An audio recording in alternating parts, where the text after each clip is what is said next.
Estamos começando aí a nossa aula de elétrica, né, eletricista. Esse aqui é o nosso material. Aqui a gente vai estar estudando sobre energia elétrica, sistema elétrico, geração, transmissão, distribuição, transformadores e motores elétricos e grandezas elétricas, corrente. O que é uma corrente? Você vai aprender o que é uma corrente. Você vai aprender o que é uma tensão, potência e resistência. Tá? Essa apostila é bem tranquila de se estudar. Tipos de condutores e isolantes, corpos que são bons condutores, né? Aqueles que você geralmente coloca a mão e toma um choque. Corpos que são maus condutores, geralmente são utilizados para afastar uma pessoa, por exemplo, com a madeira, borracha. Algumas técnicas de instalação, tá? A lei de Ohm, você vai aprender. Tipos de corrente elétrica, né? Que são corrente elétrica. Nós temos a de corrente contínua, corrente alternada. São os símbolozinhos que você vê lá no alicate amperímetro ou no seu alicate multímetro. Preliminares para a correta execução de serviços, que aqui essa apostila também fala sobre EPI, equipamento de proteção individual, né, para você executar um trabalho seguro e não sofrer acidente. E o EPC, que são equipamentos de proteção coletiva, para que se você realiza uma atividade elétrica com outras pessoas, você e o seu grupo, vocês vão estar seguros. Quais são as ferramentas adequadas para o serviço? Né? Quem trabalha com elétrica precisa de equipamentos de proteção com isolação de eletricidade e também precisa de ferramentas como alicate e também chaves de fenda, Phillips, equipamentos que sejam isolados também, tá? Para que ele não sofra uma descarga elétrica. Aplicação do multímetro, aparelho para a medição correta da tensão. A gente tem aí a tensão 127, 220, a gente tem a trifásica. Então, com esse aparelho multímetro, você aprendendo vai saber também como verificar isso. Exercício prático, né? Número 1, aqui tem as atividades que os alunos fazem. Aqui no nosso curso, Centro de Treinamento Érico Soeiro, os alunos têm um painel e a gente faz também atividades em sala onde eles fazem um circuito monofásico com interruptor, né? Eles fazem circuito monofásico com interruptor de duas teclas simples, o 127, né? O circuito bifásico com interruptor bipolar e lâmpada incandescente, e o circuito bifásico com dois interruptores bipolares. Então essas atividades os alunos exercitam, né, algumas instalações, alguns procedimentos em sala. Nesse módulo 2, o aluno aprende sobre circuitos elétricos, o que é um circuito monofásico, bifásico e trifásico, qual a diferença entre esses circuitos, todos os tipos de circuito para ligação em série, paralela e mista, são os tipos de circuitos que são utilizados nas residências, apartamentos, casas, né, onde há tensão abaixo de 1000 volts.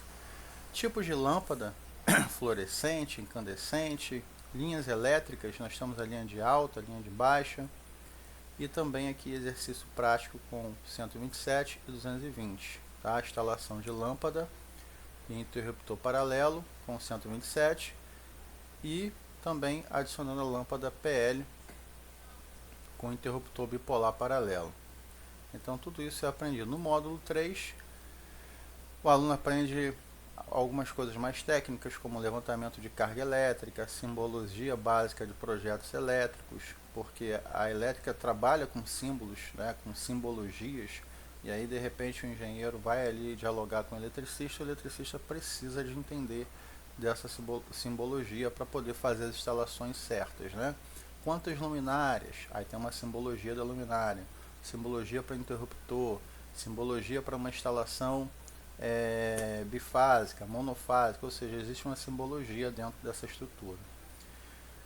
Vai aprender sobre como dividir circuitos, né? Circuito A, B, C, também dispositivos de proteção, limites admissíveis de queda de tensão, capacidade de condução de corrente elétrica pelos condutores, dimensionamento do condutor adequado, bitolas mínimas, né? Porque para cada instalação, cada aparelho, Cada circuito você vai ter um tipo de cabo, né? Você pode usar um cabo de, por exemplo, 2 milímetros, de 4, de 1,5, dependendo da instalação e de quantos watts, né? Qual a amperagem daquele equipamento. Distribuição de energia elétrica, demanda de fator de demanda, você vai aprender a fazer aterramento das instalações elétricas, e aqui um exercício prático também para o aluno fazer. Descargas atmosféricas, formação dos raios, como os para-raios podem tornar a área urbana mais segura, né, para que as pessoas não tenham descargas elétricas. Eletrificação de cercas, cerca eletrificada por equipamentos.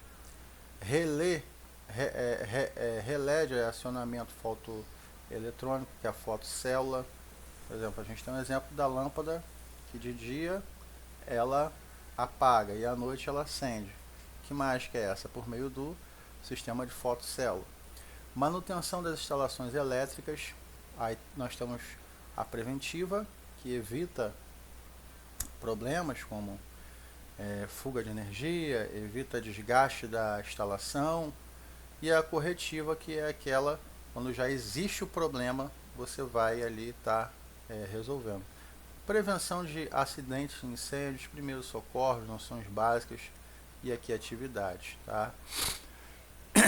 Aqui são os anexos, e aqui nós temos o início do nosso estudo. E aqui nós temos começa falando sobre energia elétrica. A descoberta do fenômeno da eletricidade está ligado ao filósofo grego Tales de Mileto, lá na Grécia Antiga, tá? Sendo que ao friccionar um pedaço de âmbar contra a pele de um carneiro, ele observou que os pedaços de palhas e fragmentos de madeira começaram a ser atraídos pelo próprio âmbar.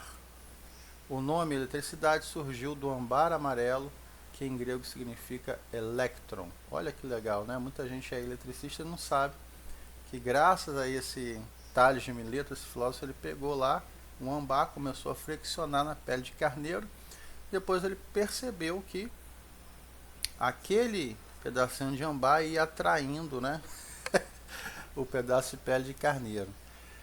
Observação: âmbar é resina de fóssil proveniente de árvores que, endurecido, se transforma numa pedra amarela. Tá vendo que bacana? Estudar é muito bom, né?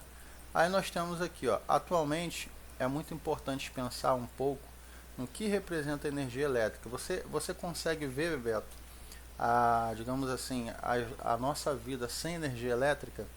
Imagina se a gente estivesse ainda com lamparina, né? Vela, seria complicado, né? Como que esses prédios enormes, arranha-céu, funcionariam sem eletricidade? Ou até mesmo uma casa, a residência, né? Seria muito complicado. Ao acordar, talvez você acenda a luz, utilize a água, toma café e muitas vezes nem percebe que tudo que fez usou energia elétrica, direto ou indiretamente, tudo, né? A água utilizada foi transportada através de bombas movidas por motores elétricos. Objetos móveis e alimentos foram disponíveis com o auxílio das máquinas elétricas. A energia elétrica é um tipo especial de energia usada para transmitir e transformar a energia primária da fonte geradora em outros tipos de energia, causando diversos efeitos. Então, por meio da eletricidade, da energia elétrica, a gente tem um efeito luminoso da lâmpada fluorescente, a gente tem um efeito térmico e luminoso da lâmpada incandescente, nós temos o efeito mecânico do motor elétrico, que transforma a energia elétrica, tá, em energia mecânica, e esse motor começa a funcionar, a rotar, e aí ele funciona, né? Sistema elétrico, geração, a gente vai estar aqui entendendo como funciona o sistema elétrico, geração e transmissão, distribuição de energia. Como que a eletricidade de fato chega na residência das pessoas, como que a eletricidade chega nas cidades, nos centros urbanos, como que isso funciona? Então nós temos, primeira etapa na usina. Lá na usina nós temos a geração de eletricidade. Depois, por meio daquelas torres gigantes que a gente vê aí, né, nas estradas, essa eletricidade vai para a subestação elevadora, tá? Transformação de forças. Depois ela passa pelas torres, tá? E nas cidades ela chega numa estação transformadora de força chamada subestação abaixadora. Então aqui ela está em alta tensão, tá vendo? Tá? Aqui ela ainda tem alta tensão, mas ela reduz aqui em torno de 13.000 volts. Quando ela chega aqui. E aí na distribuição da subestação abaixadora, nós temos até uma aqui no portinho, não sei se você já viu ali. É uma estação abaixadora que reduz, né, um pouco dessa alta tensão para 13.000 volts, mas ainda continua alta tensão acima de 1.000 volts.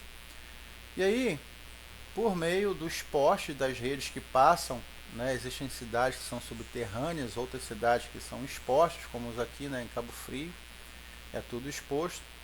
As redes e postes, ela distribui para as residências.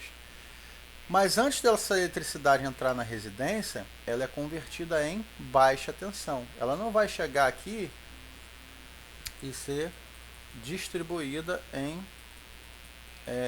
para as residências em baixa tensão.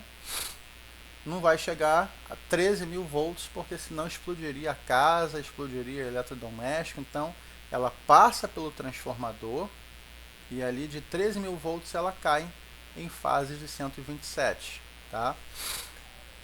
Geração.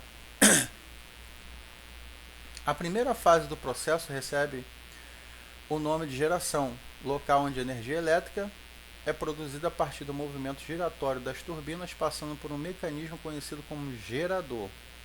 Para provocar o movimento giratório das turbinas é necessária uma fonte primária de energia, isto é, uma outra forma de energia. Veja alguns modelos de usinas de geração. Nós temos a usina hidrelétrica, tá?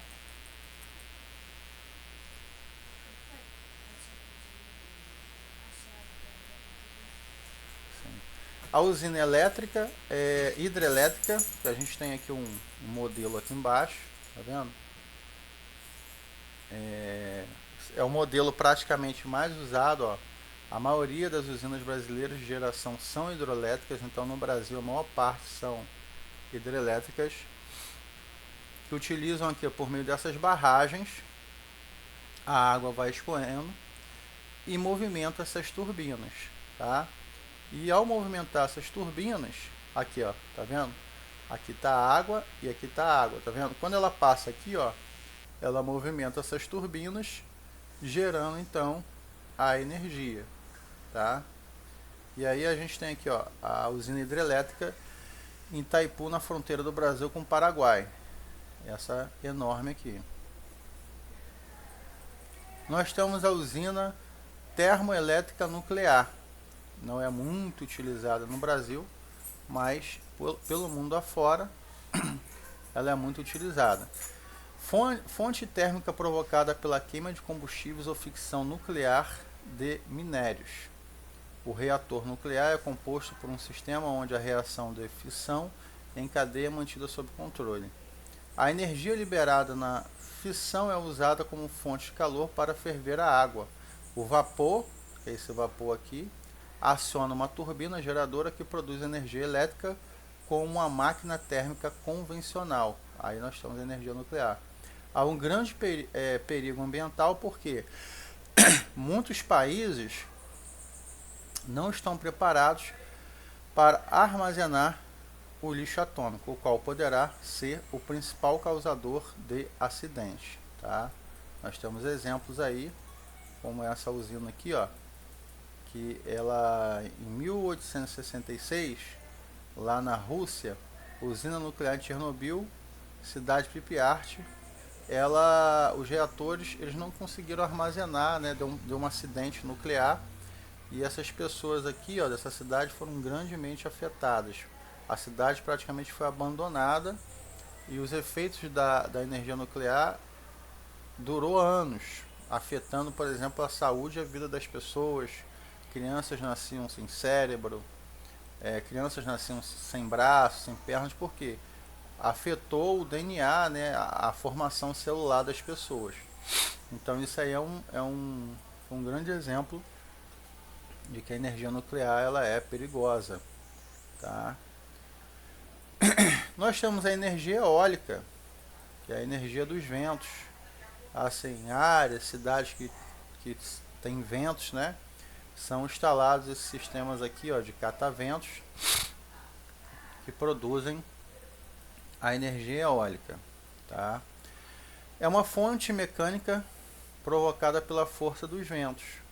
A utilização dessa fonte de energia para a geração de eletricidade em escala comercial teve no início há pouco mais de 30 anos. Então, assim, algo muito recente ainda, né?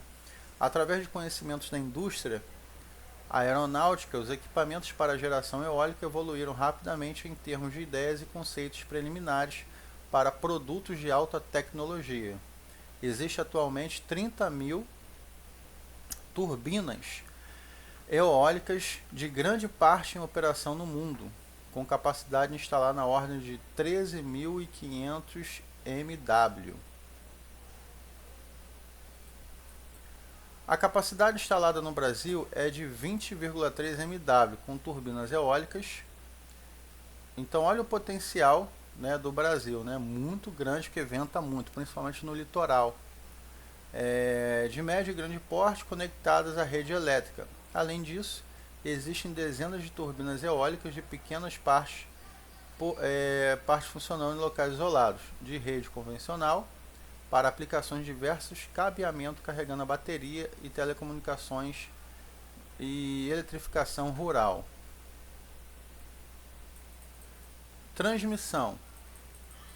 Na fase de transmissão, agora que você já viu o que é uma energia hidrelétrica, o que é uma energia eólica, o que é uma energia nuclear, vamos falar sobre a transmissão. E você aprendeu também que no Brasil, qual o maior tipo de modelo de usina que a gente usa é a hidrelétrica, tá? Estou aqui com o nosso aluno Bebeto, ele está aqui, ó, só respondendo as questões. Temos aqui a fase de transmissão, né? Então nós temos aqui, ó, como eu falei, tudo aquilo que é produzido pela eletricidade é encaminhado para subestações elevadoras nas usinas conectadas nas linhas de transmissão, que recebem um nível de tensão conhecida como alta, tá? Exemplo, 138 volts ou 138 kV. Dá para virar um churrasquinho só em chegar perto, tá? Então aqui nós temos, ó, a rede de alta tensão, ela é transmitida e chega na subestação, tá vendo? Ela vem por meio desses cabos grossos, por meio desses postes enormes, né? E aí vem 138 kV e chega nessa estação, subestação, tá? E aqui, a partir daqui, ela é distribuída, né, para as cidades, para os estados, para as áreas urbanas. Distribuição. Próximo das cidades são construídas subestações abaixadoras, onde a tensão da linha de transmissão é reduzida para valores padronizados nas redes de distribuição pela rede primária. Exemplos: 11.900 volts. Então, ó, de 138 kV, quando passa pela subestação abaixadora, ela reduz, tá, para 11.900 volts, que é 11.000 kV, ou seja, reduz, né, ou 13.800 volts. Então, pô, de 138 para 11.000 ou 13.000 volts é uma diferença enorme, baixou bastante após passar pela essa subestação. E aí aqui nós temos a rede primária, que é onde vai passar esses 11.900, dependendo da região, 13.800. Vai passar aqui, ó, tá vendo? Ó, rede primária. Repare que aqui tem 1, 2, 3 fios. Essa tensão entra dentro do transformador e saem 4 fios. 1, 2, 3, 4. Tá? Aqui para rede secundária. Aqui dentro tem um dispositivo chamado dispositivo estrela, tá? A esses 3 fios entram aqui, entra fase, e aqui dentro sai uma fase neutro, tá? As pessoas falam assim, pô, da onde que vem um neutro? Vem daqui, desse dispositivo. Então fica fase, fase, fase e neutro, tá? Entrando na parte secundária, nas residências, nos medidores das casas e residências. Os transformadores instalados em locais estratégicos pela distribuidora de energia fornecem energia elétrica diretamente para os consumidores na tensão adequada através da rede secundária, baixa tensão. Então, rede primária, alta tensão. Rede secundária, baixa tensão. Exemplo, 127, baixa tensão. 220, baixa tensão. 380, baixa tensão. 480 volts, baixa tensão também. Tá? Transformadores e motores elétricos. Transformadores. Então temos aqui alguns tipos de transformadores, né? Esse menor aqui, ó, tá vendo? 1, 2, 3. Fase, fase, fase. Aí ele sai aqui com fase, fase, fase. Dentro dele ele recebe um neutro. Aqui é para postes, né? Esse que a gente vê aí pelas ruas. Esse transformador aqui, ele é utilizado em subestações, tá? Aqui vai entrar os 138 kV e vai sair cerca de 11.900 volts, ou seja, vai reduzir bastante, tá? E aí nós temos aqui os transformadores de força elevadores aumentam a tensão na saída das usinas até atingir um ponto suficiente para que a corrente elétrica desça a níveis razoáveis, tá? Desta forma, a potência transportada não se altera e perdas de energia por aquecimento dos cabos das linhas de transmissão estarão dentro dos limites aceitáveis. Na transmissão de altas potências tem sido necessário adotar tensão cada vez mais elevadas, como Itaipu, tá? Que possui linhas de tensão de 750 mil volts, ou seja, 750 kV. É muita coisa, hein? Quando a energia elétrica chega próximo dos locais de consumo, os transformadores de força abaixadora reduzem a tensão para as distribuidoras conforme suas necessidades. Ou seja, para abastecer a galera, né? Sem eletricidade ninguém vive, ninguém quer viver à luz de velas, né? Nem de lamparina, matar baleia para pegar o óleo da baleia e fazer lamparina, ninguém quer fazer isso. Né?